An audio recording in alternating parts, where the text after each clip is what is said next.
Shëngjërasimi, çuditbërësi, zë një vend të dallueshëm në rendin e yjeve shpirtëror të ortodoksisë. Lindi në vitin 1509 në lagjen e sipërme të Trikalës së Korintis. Familja e notaratëve mbërriti nga Konstantinopoja pas rënies së saj. Prindrit e tij dalloheshin për besimin e thellë dhe devotshmërinë e tyre. Familja gëzonte respekt të veçantë për shkak të prejardhjes së saj të shquar. I riu notara mori një edukim të kujdesshëm të krishterë dhe teologjik.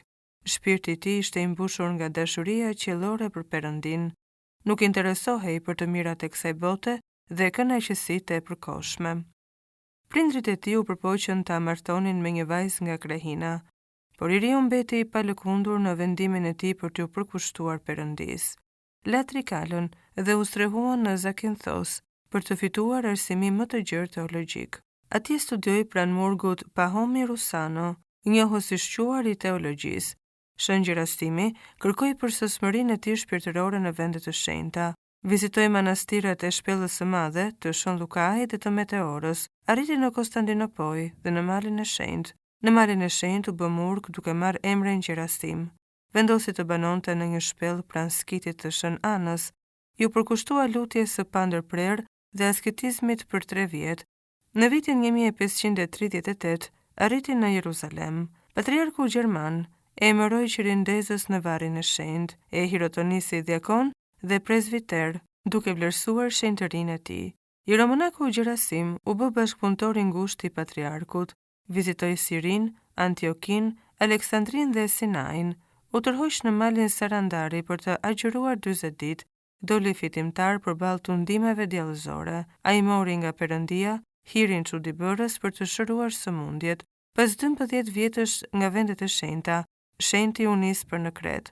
Forcoi ndjenjën fetare të kretasve që përndiqeshin nga latinët. Kërkoi shpella në krahinat e Hanias për të jetuar si murg. Predikonte fjalën e Perëndisë dhe mbështeste ortodoksët e përndjekur. Populli Kretas e nderon veçanërisht deri në ditët e sotme. U kthye në Zakinthos në vitin 1550. U tërhoq në një shpellë pranë manastirit të Shën Gjergjit të Kremnave.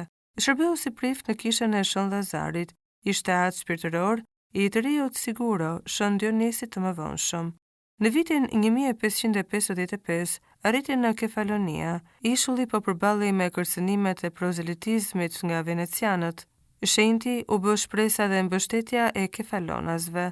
Fillimisht u vendos në një shpellë në jug perëndim të Agrostolit, qëndroi aty pothuajse 6 vjet, duke ushtruar asketizëm. Në vitin 1560, shenjti shkoi në luginën e Omalëve. Atje kishte një manastir të rënuar, kushtuar fjetjes së hylindëses. Prifti, Valsam dhe motrat e tij i dhanë vendin. Shenjti rinovoi kishën dhe ndërtoi një qeli. Themeloi manastir femrash dhe i quajti Jeruzalemi i ri. Edukoi murgeshat në jetën shpirtërore për 19 vjet. Përsëriste vazhdimisht frazën: "Fëmijë, bëni paqe mes jush." Asketoria e tij nëntoksore ishte gërmuar në obor. Bënte lutje gjatë gjithë natës dhe agjërime të ashpra. Predikonte pa pushim ungjillin e Krishtit. Gjatë një thatësire të madhe, banorët i kërkuan të lutej. Perëndia e dëgjoi lutjen e tij dhe dërgoi shi. Duke parandir fjetjen e tij, thiri murgeshat, i këshilloi për herë të fundit dhe dorëzoi shpirtin e tij. Fjeti më 15 gusht, 1579. 2 vjet pas varrimit, murgeshat e shihnin shenjtin në ëndrat e tyre. Zhvarrosja u bë më 20 tetor të vitit 1581. Trupi u gjeti pa prishur dhe e rëmir. Latinët kërkuan rivarimin e Lipsanit. Në zhvarrosjen e dytë, trupi u gjet përsëri i paprekur. Në vitin 1622, patriarkanat ekumenike shpallën zyrtarisht shenjtërinë e tij. Si legjoni u nënshkrua nga 3 patriarkë dhe 7 episkop. Kisha e kremton kujtimin e tij më 20 tetor. Lipsani i shenjtit ruhet në arkivolën e zbukuruar të manastirit të Omalëve. Kisha e re e shenjtit u përurua në vitin 1992. Është kisha më e madhe e ishujve jonian. Arkivoli mbahet në procesion 5 herë në vit. Shëngjërasimi mbetet mbrojtësi i kefalonasve. Trupi i tij i paprishur përbën thesarin e çmuar shpirtëror të ishullit.